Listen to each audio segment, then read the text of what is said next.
Hi, everybody. Well, I have a very special guest today, and actually the best guest if you're going to have a Days of Our Lives 60th anniversary. Susan Seaforth Hayes, who plays Julie Williams, is with me today. Thank you for taking the time. This is kind of the capper of the 60th anniversary week. We just saw all the episodes play out, and you've been doing all the celebrations. And I have to share something with you, Susan, that I think you'll get a kick out of, or you may or may not see. This is I don't know if you've ever seen that. It says Susan Seaforth joins Days of Our Lives, a college senior with more than 200 appearances in film, TV, and stage, has joined the regular cast of Days of Our Lives. Miss Seaforth made her acting debut in Los Angeles, and it goes on and on. And I looked at this and I thought this was so historical and amazing. I started when I was 4 years old. I'm 82. I mean, it makes sense that I have some credits. It makes sense that I have had a career, a diminutive career prior to Days of Our Lives. Anybody that's lasted this long is liable to have some history. That's it. I've got some history. I'm still working. That's a miracle, and I'm grateful. 1968, you started on the show. You were the fourth actress to play the part. And I wanted to ask you, in the entire time you've been on Days, was there anybody that came onto the show other than Bill that you were so excited to work with or meet that you've never had before? Was there somebody for you other than Bill that you were like, I can't wait to work with them, I can't believe they're coming to the show? Was there anybody like that in the history for you? Well, Dick Van Dyke was a big event. He was a fan of Drake Hogestyn. They had worked together in the gym in Malibu and were friends, and he was always saying how much he wanted to work. Drake brought that material to Days. They said, oh, could we? Oh, yes. And Billy and I were told, yes, you're going to get to do scenes with Dick Van Dyke, and you're going to get to dance. Oh, yes, musical theater guys like the two men should be dancing. Now, Billy was confined to a wheelchair pretty much at that point, so the dance would be rather special. Then we were told that it was impossible to rehearse in advance. So when we asked, could Mr. Van Dyke come to our house, or we could go to, no, you may not. We're not insured for that. Okay, what kind of a piano background? Well, first, what is the song going to be? It had to be public domain. Okay. It became T for Two. Okay. We're going to do that. Are you hiring a choreographer? Oh, that's a nice thought. No, we're not going to. Okay. So we hired our own choreographer. Dick could not come and rehearse with us. So we rehearsed in the living room with a friend. The choreographer, as it happened, had a bad ankle. So he couldn't get up and move around either. He had to describe it. So I'm working with my assistant and Billy. We stage the whole material. Oh, we get to the day when we're doing it. Where's the pianist? Oh, we couldn't afford a pianist. We had to bring in, you'd have to tune the piano, hire bringing it in, taking it out. We've got a little guitarist. It's going to be very Django Reinhardt. Oh, okay. So we're up, and that day Dick comes in with his beautiful wife, whom we have met before, who said, Dick can't cross behind the. No, he can't make that cross. It's too. No, he can't do that. No, he can't do that move. No, he can't do that move. And Dick had 4 scenes with me prior to the number. Okay. He had been given a script which was inaccurate for the day that we were actually shooting it.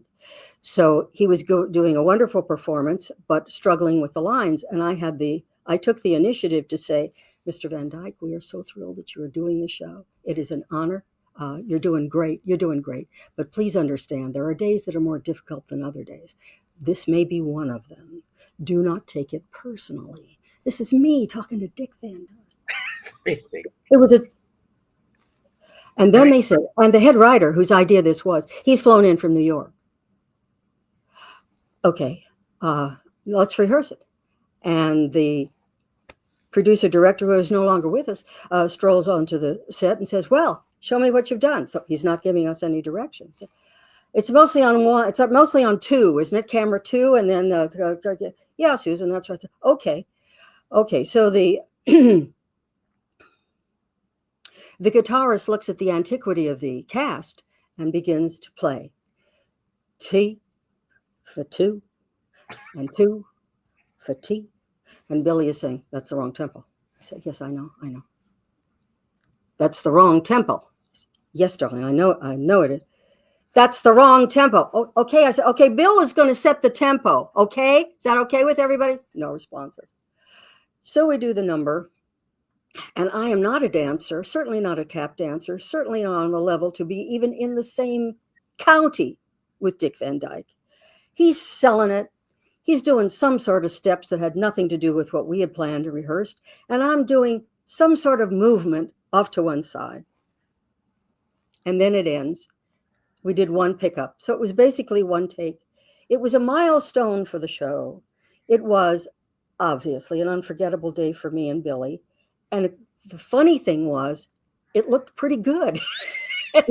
And since then, I who would I like to work with? Sure, I'd like to work with Tom Hanks. Yeah, I'd like to meet Scorsese. There's a lot I'd like to do. But mostly I like doing the show that I do, and that we have the cast that we have, which I think is plenty. I think we're pretty good. So in the time that I was on the show, no, there was never an actor that I was particularly excited about. That doesn't work. You've got to be excited about everybody, or it's not an ensemble. No. So the answer is no. But it was cool to be in scenes with Dick Van Dyke, no matter how. Oh, it's fantastic. Yeah, right. So, so now you know far too much. Now I know the whole story. Yes. They recently showed this week. They did some flashbacks, and this is all from the Addie, Julie, Doug story and the moments. And I was watching it, going, "Oh my God," because I remember it. Right. Doug and Julie had fallen madly in love.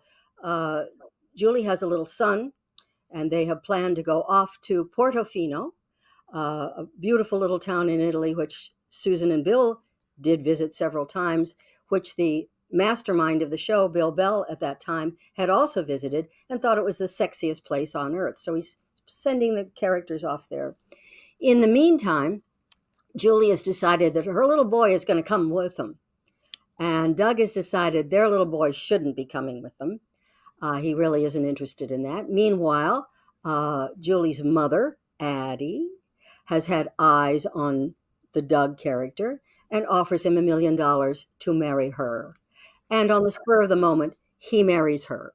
So it wasn't that I left Bill. Bill left me. The Doug character dropped Julie, and Julie's life, as far as she was concerned, was over. It was a terrific storyline because, of course, in time, all the ladies of a certain age would come up to Bill in the grocery store and say, "You'll never regret it." They were so thrilled to see an older woman being married to this darling man. And in fact, they did, through a successful marriage. Hope was born. Everything was going well for them. Julie, in revenge, married yet another guy, the first guy that came along. So we had years of the couple that belongs together are not together, what you call a story arc. It was terrific. It's the one I remember as the best arc we ever had. You can't top that. Mary's your mother. Oh, my God. I got to watch that. So that was our favorite story, and it was really where we started and where we finished was a beautiful long arc of 50 years. Unusual for daytime in that it mirrored our lives. Not that Bill ever married my mother. He got along with my mother, but when she was head writing the show, they didn't get along so well.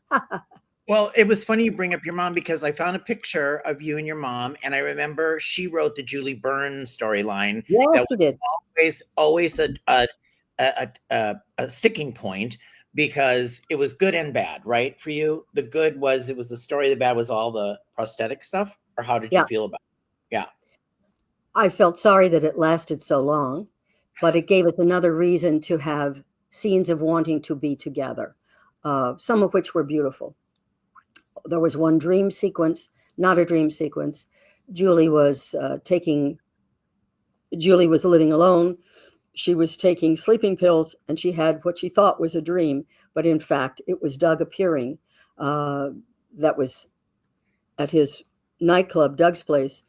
It was carnival night, and he was dressed as the sad clown, the clown with one tear under his eye. And he comes to Julie's apartment with a broken heart, a little foam broken heart, and gives it to her to show that he loves her still. And she thinks it's an aberration. And it was all set to the music of the Carousel Waltz, a very romantic piece of music that was very meaningful to Billy and me. And that was the high point of a long story that finally Julie got better. Finally, Julie had plastic surgery and recovered. And finally, they got together. But this was one of the tropes that took us on and on and on with a long love story. Right, but through the whole thing, how were you feeling at the time you were doing the story? Were you frustrated or okay with it because of the amount of person? You have to go on. You have to be okay with it. Yeah. You have to say, this is my job, and just because it isn't the first thing I would have chosen to do, I'm here to do my job. So you do the best you can with whatever material you're given. I've had years of material on this show only showing up for the Christmas show and coming in. I've got the cookies here. Let me put them in the kitchen.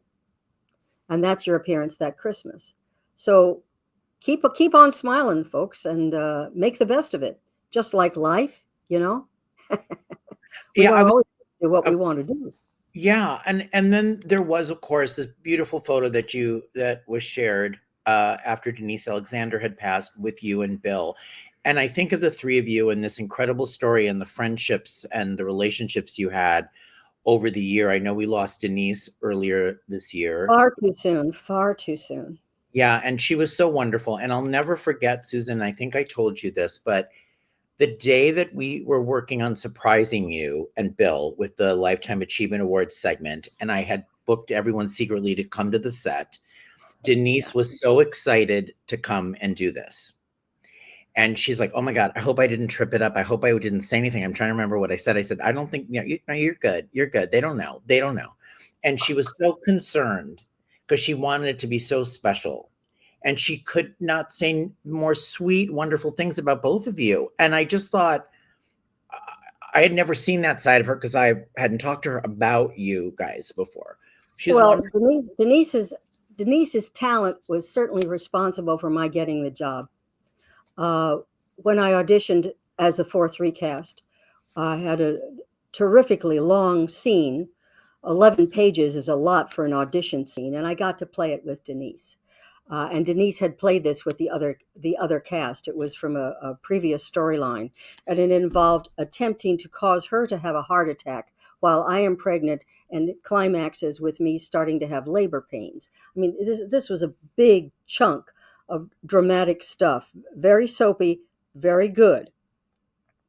And I think because I had to come up to Denise's level, that's how I got the job. Then I fell in love with Bill Hayes. I wasn't the only person around him that fell in love with him immediately. And Denise said, oh, I get it. And pulled back. And kind of saw to it that all the other ladies pulled back as well. And stayed a part of our lives for years and years. She and I had a very similar background, raised by a one parent, same church background, same childhood experiences of being actresses. There was a huge bond there. And I've been told by the Corday family that they decided that Ted Corday, who originated the show, I'm not going to do this show unless I have Denise Alexander in the cast. Denise Alexander, Francis Reid, Mac Carey. So she helped put the show on the map before I ever got there. So, plus she was smart and funny, as you noticed. So, and a good person. And she wound up having a happy marriage herself, based on someone that she met on the show, Dick Cola. So this show has been more than a part of our lives. It has in many ways been our lives. It's amazing. She did say the same thing to me. Like, I noticed that she said something about stepping away when she saw those two belong together. She said the universe put those two together. And when I saw Yeah, it, I was like, I'm stepping back, kind of what she said or something. truly, truly. Yeah. So MacDonald Carey, I want to get your thoughts on him now, looking back, who is the patriarch of the Horton family, Tom Horton, and who we just celebrated, we just dedicated the Tom Horton Free Clinic to, which was the big umbrella story of the 60th anniversary. A beautiful choice, by the way, I thought. I did too. Well, And Mac. Okay, Mac. Yeah. He had been a movie star, Right. not of the top, but certainly of the A minus. He had a gorgeous voice, which he knew. He was interested in doing voiceovers. He did them so beautifully. He was a spiritual man, a lot. He cared about his children a lot. He was hired with the idea that the show probably wouldn't last any more than 6 months. And then he was thrown into this position of a new script every day, which was harder for him because he hadn't done a soap, hadn't done that kind of, and now you do it, and now you do it, and now you do it. He had grace, he had class, he had humor. He's the first person that gave me a note on my character as an actress, not my character as Julie. I was, as so many young people are, or people who don't know how the show works, come on and start to criticize the scene. But I can't say that. I said it on Tuesday. Why do I have to say it again? This is Friday. But I said it on Tuesday. I'm sure you've made a great impression, but you're going to have to say it again for the people who missed Tuesday. So I'm going on and on and on. And my dear, you're going to catch more flies with honey than you are with that vinegar. Oh, you mean I should? Yes, dear. Okay. That was a really good note, and I should try to remember it every day of my life. I have a weakness. I take the show seriously. And I love it, and so I feel a commitment to the lines. But I don't mind saying on Friday what I had to say on Tuesday anymore. I got over that. You got over that. Thank you, Mac. Yeah, did you think him and Frances were a great influencer for all of you? Oh, yeah. Them as, they set the tone of courtesy, right? Tone of professionalism, and warmth.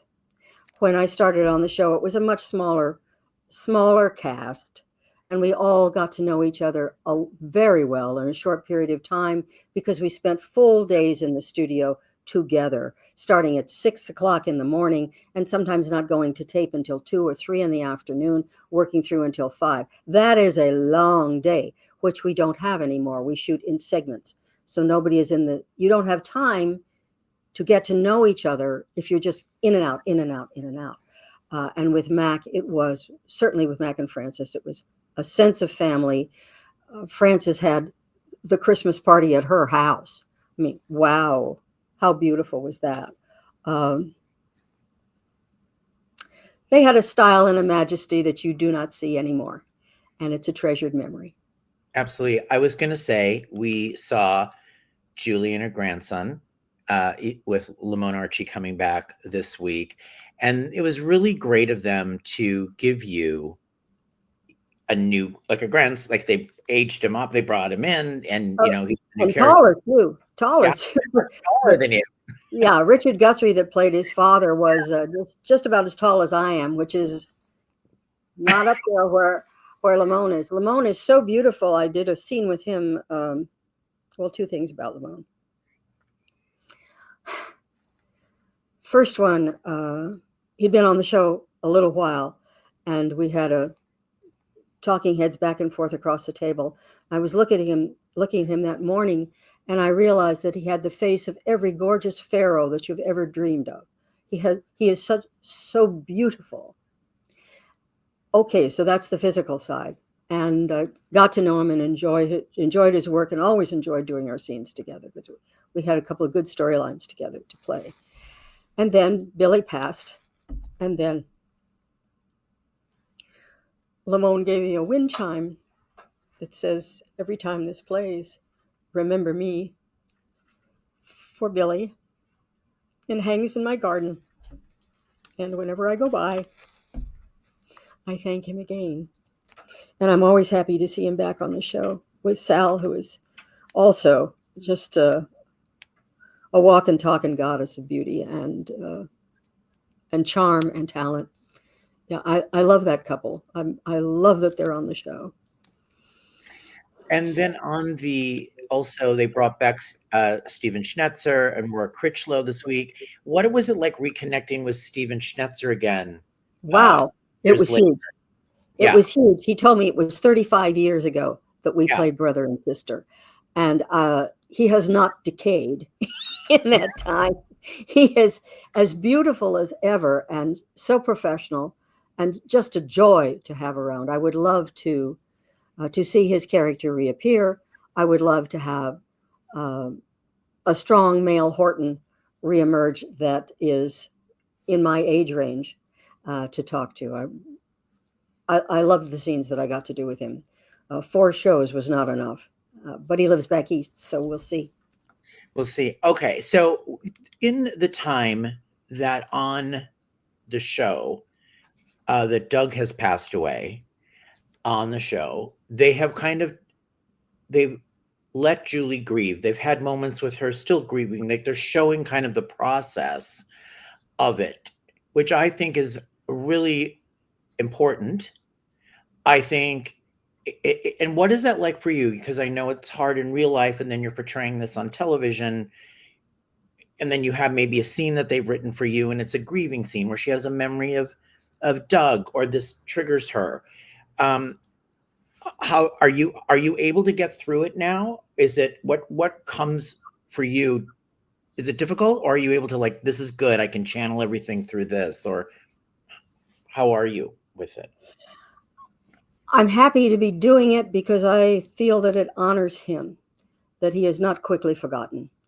1, 2, I feel there are probably many more widows in our audience than we would care to imagine. And that the writing of these scenes is a tribute to the fact that love does not end with death, and that grief is very real, and that your life changes. You change. You go back to those happy memories. Everyone says, what wonderful memories. Aren't you fortunate? Yes, I'm fortunate. I have had a lifetime. I knew Bill Hayes for 54 years. And in that time was never disappointed in him as a human being. In that time, I realized that he was more than a partner as an actor, more than a lover, more than a father to his children, a husband to me. He was my mentor about how to live a life. He was a moral, intelligent, vital human being whose presence sustains me here. This is where we work together. This is where we lived a lot of our lives together. And this is the place where he should be remembered best of all. And he is. And I'm grateful for that too. Thank you, Ken Corday.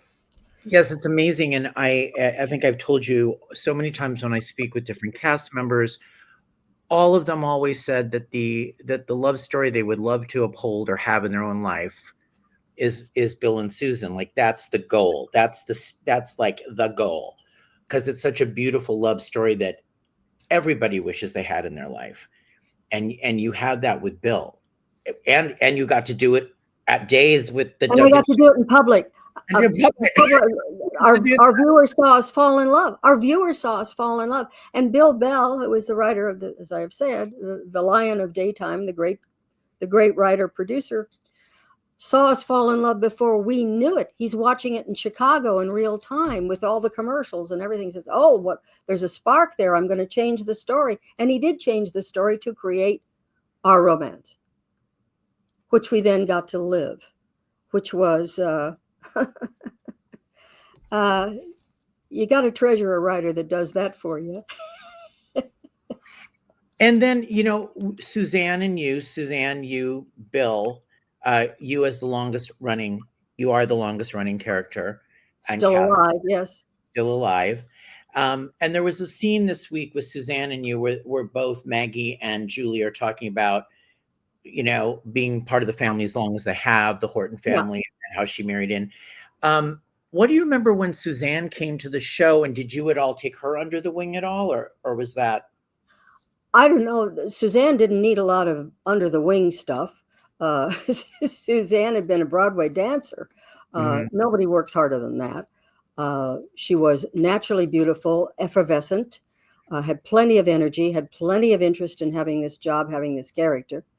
John Clark fell in love with her immediately, loved working with her. She was popular from the get-go. No, I don't think I ever gave she didn't need mentoring. She didn't need notes about, we don't do it that way, dear. I'm the one that needed that. She Gotcha. came in strong, saleable, ravishingly beautiful, and crazy about the show. And she still is. She lives this with complete commitment and has been a pillar of the stories whenever she's been used. She is different, not just because of the red hair, but because I think of her natural charm, her naivete. She does come from the South. She's the only Southern girl in the cast that I can think of right now. And there's a sweetness to that aura that has nothing to do with the Civil War. It's a way of looking at life. She's a darling lady. As we wrap, I had a couple last questions for you. One is, is there a story? Let's just say you could have your druthers. What would you still like story for Julie would you like to tell? Is there anything you like? I know she's in the bookstore now. I know she's got the store. But is there something you would just love to do here at this part of your career as we go into 61, 62, 63 seasons of Days of Our Lives? Well, I enjoy working with Deidre Hall. We've become very close friends. I would like to see these two ladies of a certain age and a wide range of experience to go off and have an adventure where something goes wrong. I loved Thelma and Louise. I loved that story of people who are driven by outside events, who are aspiring to something more, aspiring to something else. Even at this time in our lives, I think that's the secret of any character is, yes, they're in a plot. Yes, they're in a set. Yes, they have a family, but do they have dreams? Do they have aspirations? Do they have hopes of something you can't quite see that they're driven to go after? And I would love to see Julie and Marlena go off and have an adventure. And if Stephen Schnetzer turned up and it was all his fault, that would be perfect. That's great. And lastly, so okay, 60th anniversary days. You've been, I think, on the show 57 years as of December. Not quite yet. Not Is coming. it? I don't know. Okay. I think you premiered in December. Okay, so you're at home. Like, what is there the pinch yourself moment still? Like, I can't believe I've done this many decades of this iconic show. Is there any of that still? I mean, even though you might be, is there the joy? Do you still find the joy? Is there joy in knowing what you've meant to the show other than its work? Is there been like, I can't believe I've gotten to do this and everything I've done, Well, I can't believe I've done it. I think I can't believe I've done it would be if I dived off a cliff and survived it. I have to think that maybe I did a good enough job along the way. I can't believe I was good enough to be on a show this long. No. Maybe I can gradually believe. Well, I can't believe. I just mean that's a negative approach. It's taken me a long time to think that maybe I earned it. I still, after a scene or several scenes, on my way out, once they're done, I still look for the producer who's on the set to say, was it okay? And I really want to know it was okay. I know, of course, you strive for better than okay, but I'm still that insecure human being that wants a pat on the head. But I no longer think, gee, I guess I was real lucky. I think perhaps I was somewhat fortunate to have been in the right place at the right time for a recast. But I think I should start taking a little credit for last I time. think you should. Yeah, you do. You should. You're beloved. It's amazing. What I'm basically saying is everyone loves you. You're beloved from the show. You're part of this iconic, big part of the iconic history. Okay, well, I promised I will. I promise I won't screw it up. Okay. I promise. Okay, promise. Susan, thank you so much for taking some time. You're the best. And happy 60th anniversary of Days of Our Lives. And you keep going, and it's been amazing watching you on the show. Thank you, my dear. All Happy right. anniversary to all of us that love Days of Our Lives. All of us that love Days of Our Lives.